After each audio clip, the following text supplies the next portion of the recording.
राजधानी से सटे धामी क्षेत्र में दीपावली से अगले दिन पत्थरों की जमकर बरसात हुई। युवाओं ने एक दूसरे पर जमकर पत्थर बरसाए। मौका था क्षेत्र के ऐतिहासिक पत्थर मेले का। करीब 2:30 बजे राज दरबार में नरसिंह भगवान मंदिर तथा देव कूरगण की पूजा अर्चना कर राज दरबार से राजवंश के उत्तराधिकारी कंवर जगदीप सिंह की अगुवाई में मेला स्थल तक शोभा यात्रा निकाली गई। स्कूल के समीप बने काली माता मंदिर में पूजा अर्चना की गई। इसके बाद राजवंश धमेड़ की ओर से पत्थर फेंककर ऐतिहासिक पत्थर मेले की शुरुआत हुई। धमेड़ और जमोगी दो समुदायों के मध्य खेले जाने वाले इस खेल में करीब 25 मिनट तक दोनों तरफ से पत्थरों की बौछार हुई। पहाड़ी और सड़क पर खड़ी दोनों टोलियों ने जमकर एक दूसरे पर पत्थरों की बरसात की। धमेड़ की ओर से पत्थर बरसाए जाने के बाद जमोगी के युवक पर पत्थर लगने के बाद आयोजकों ने खेल बंद करने का इशारा किया। इसके बाद देखते ही देखते शोर मचा। ढोल नगाड़ों के साथ खेल चौरा में नाटी और दोनों टोलियों के नाचने गाने और झूमने का दौर शुरू हो गया। कंवर जगदीप सिंह ने इस अवसर पर कहा कि सदियों से इस पर्व को मनाया जा रहा है जब मानव बलि दी जाती थी। धामी क्षेत्र की खुशहाली के लिए इस पर्व को मनाया जाता है। उन्होंने कहा कि जब धामी क्षेत्र के राजा का देहांत हुआ था उस समय रानी सती हुई थी, तो ये मान्यता रखी गई कि दूर से यहाँ पर पत्थर बरसाए जाएंगे और पत्थरबाजी में घायल युवक का रक्त जो मिलेगा उसे भद्रकाली को चढ़ाया जाएगा। जितनी भी धामी की प्रजा है ये इसकी खुशहाली के लिए इसके और कोई प्रकोप ना आए यहाँ पे और जनता खुशहाल रहे, इसलिए मनाया जाता था।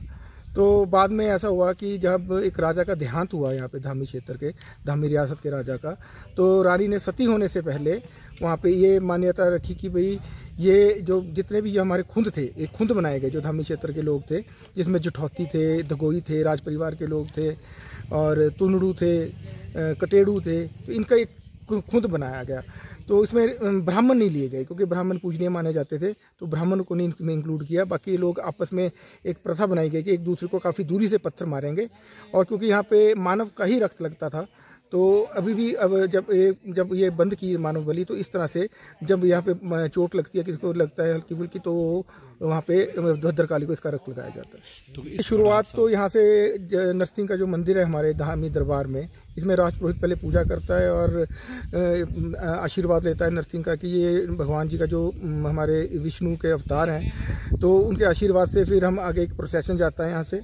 और प्रोसेशन जाके वहाँ पे जो मैंने आपको बताया, ये फिर खुद आपस में एक दूसरे के साथ ये पत्थर का खेल खेलते हैं और खेल की भावना से खेलते हैं। तो उसके बाद वहाँ पे जब ये परंपरा पूर्ण होती है, तो मेले में सब लोग अपने अपने मेले में चले जाते हैं। तो धामी से राज परिवार के लोग को पहला पत्थर मारने का जो मान्यता है राज परिवार के लोग ही करते हैं। क्या बाहरी लोग भी इसमें कोई हिस्सा लेते हैं? नहीं, इसमें हमने क्लियर बताया हुआ कि जो हमारा जो खुंद है, हमारे जो मैंने आपको खुंद बताया, कटेड़ू, तुनड़ू, दगोई, जुठौती और ये राज परिवार के लोग, सिर्फ यही लोग पार्टिसिपेट कर सकते हैं।